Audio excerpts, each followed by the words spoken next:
YTN을 향한 시청자 의견이라면 모두 귀 기울여 듣고 답하는 시청자 톡톡 Y 시간입니다. 오늘 주목한 시청자 의견을 AI 앵커 Y고가 소개해드립니다. 지금 바로 만나보시죠. 안녕하세요. AI 앵커 Y고입니다. 오늘의 첫 번째 주제는 군 정찰의성에 대한 시청자 의견을 들어봤습니다. 자세한 내용 지금 바로 보시죠.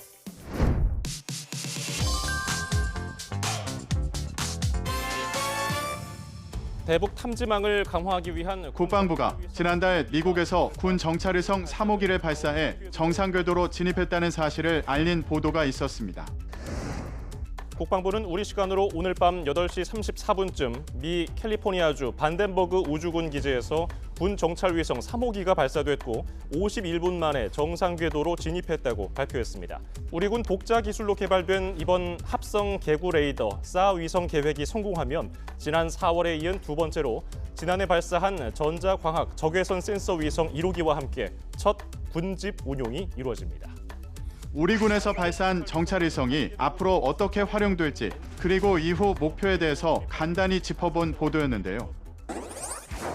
보도에서 대북 탐지망 강화를 위해 발사된 군 정찰의성 소식을 전하면서 보도 중 첫 군집 운용이라고 언급하기도 했는데 군 정찰의성이 어떤 역할을 하는지 자세한 설명이 더해지면 좋겠다는 시청자 의견이 있었습니다. 시청자 톡톡 Y에서 내용 보충을 위해 군 정찰의성이 하는 역할에 대해 살펴봤습니다. 우리 군은 4.25 사업의 일환으로 군 정찰의성을 지속 발사하고 있습니다. 4.25 사업은 북한의 핵미사일 도발 징후 탐지 및 종신지역 전략 감시를 위해 군 정찰의성 1세트를 확보하는 사업인데요. 올해까지 전자광학 적외선 장비 탑재 위성 1기와 고성능 합성개구 레이더 위성 4기 등 고해상도 중대형 군사위성 5기를 발사하는 것을 목표로 합니다. 앞서 우리 군은 2023년 12월 2일과 2024년 4월 8일에 정찰위성 1, 2호기를 발사한 바 있는데요. 1호기인 전자광학 적외선 위성은 가시광선으로 촬영해 영상의 가독성이 뛰어납니다. 또한 적외선 센서를 이용해 탐지하기 때문에 야간 촬영 및 표적 열감지도 가능한데요. 하지만 구름 등 기상 조건에 제약이 있다는 단점이 있습니다. 반면 합성개구 레이더 위성은 레이더에서 전파를 발사해 반사돼 되돌아오는 신호를 수신해 영상을 생성하는 군 정찰위성인데요.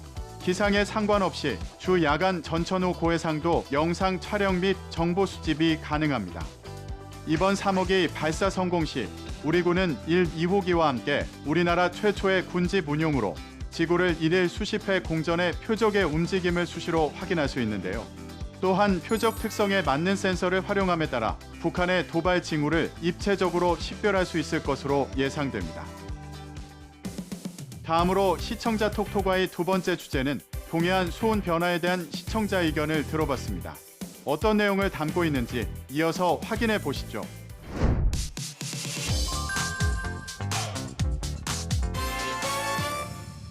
앞서서 YTN에서는 해수온 변화로 인한 동해안 어장 지도가 급변하고 있다는 내용 전해드렸었는데요.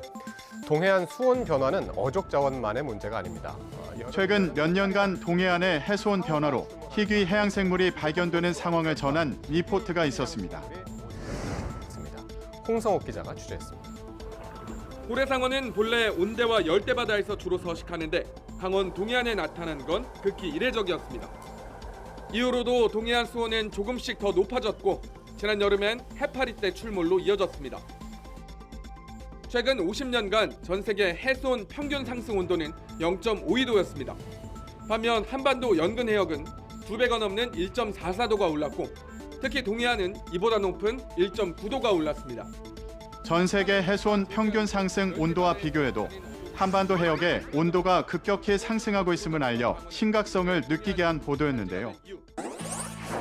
해수온 변화로 동해안의 어장 지도가 급변하고 있다는 소식에 이어 희귀 해양 생물들이 나타난다는 소식을 전한 보도였는데 이러한 해양 생태계 변화에 대한 대응책은 어떻게 논의되고 있는지 함께 전하면 좋을 것 같다는 시청자 의견이 있었습니다. 시청자 톡톡 Y에서 해양 생태계 변화에 대한 대응책에 대해 알아봤습니다. 국제사회를 중심으로 탄소 중립 및 기후변화 대응에 있어 블루카본의 효과에 주목하고 있습니다. 블루카본은 해양생물 등 해양 생태계의 탄소 흡수원을 말하는데요. 국내 갯벌은 갈대, 칠면초 등 염생식물과 잘피 등이 블루카본에 포함됩니다. 갯벌 등 해안 생태계는 바다 면적의 2%에 불과하지만 저장된 탄소가 전체 중 50%에 달할 정도로 흡수력이 뛰어납니다. 전 세계 갯벌은 대부분 체계적 보전 관리에 중점을 두는 반면 국내 갯벌은 수산업 양식이 많이 이루어지고 있어 보전과 더불어 이용에 관한 측면도 중요시되고 있는데요. 우리 정부도 2020년 갯벌 등의 지속 가능한 관리와 복원에 관한 법률인 갯벌법을 제정하여 갯벌의 체계적이고 과학적인 관리와 지속 가능한 이용을 위해 정책적 제도적 기반을 마련했습니다. 한국해양과학기술원은 올해부터 다중센싱 시스템을 시범 구축해 운영하고 갯벌 주제도 정확도 향상 기술을 개발하고 고도화할 계획인데요. 향후 시스템 개발이 완료되면 갯벌 관리 보존, 갯벌 공간정보 구축 기술 혁신, 갯벌 환경변화 신속 대응과 정보 활용, 갯벌 안전사고 예방에 크게 기여할 것으로 기대됩니다. 마지막으로 오늘 시청자 톡톡아의 세 번째 주제는 독감 급증에 대한 시청자 의견을 들어봤습니다. 이어지는 내용도 지금 바로 만나보시죠.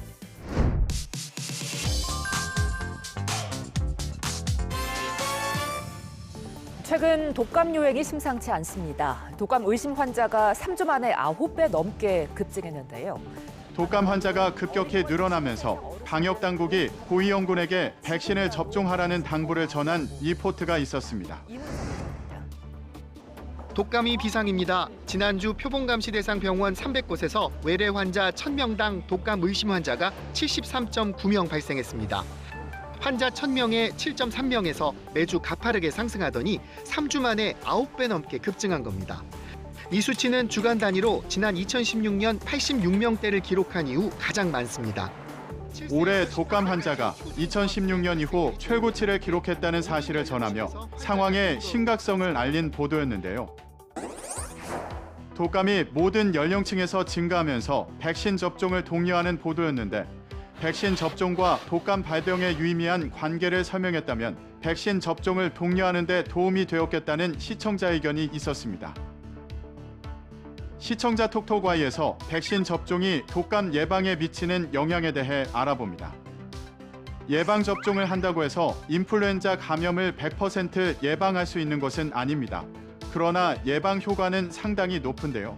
건강한 성인은 백신 접종으로 약 70에서 90%의 예방 효과가 있다고 알려져 있습니다. 통상 백신 접종 후 약 2주가 지나야 방어 항체가 형성되는데요. 백신 효과는 유행 바이러스의 일치 정도, 개인 면역 등에 따라 달라집니다. 현재 유행 중인 인플루엔자 바이러스는 세계보건기구의 권장에 따라 생산한 이번 절기 백신과 매우 유사하다고 합니다. 백신 접종 후 높은 중환행 형성이 확인되므로 백신 접종을 통해 충분한 예방 효과를 기대할 수 있으며 치료제 내성에 영향을 주는 변이도 없는 것으로 확인됐는데요. 감염 예방 이외에도 중증과 사망 위험을 낮추는 만큼 독감 백신을 접종할 필요가 있습니다. 생후 6개월 이상부터 13세 어린이, 임신부, 65세 이상 어르신이 국가 지원 대상으로 무료 접종을 받을 수 있는데요. 국가 예방 접종 지원 대상이 아닌 경우 가까운 병의원에서 유료로 접종을 받을 수 있습니다. 일부 지자체는 개별적으로 지원 사업을 운영하기도 하는데 지원 여부는 관할 보건소에 문의하면 확인이 가능하다고 합니다. YTN 방송의 부족한 부분을 채우는 시청자 톡톡 Y 시간. 다음 주도 다양한 시청자 의견과 함께 돌아오겠습니다.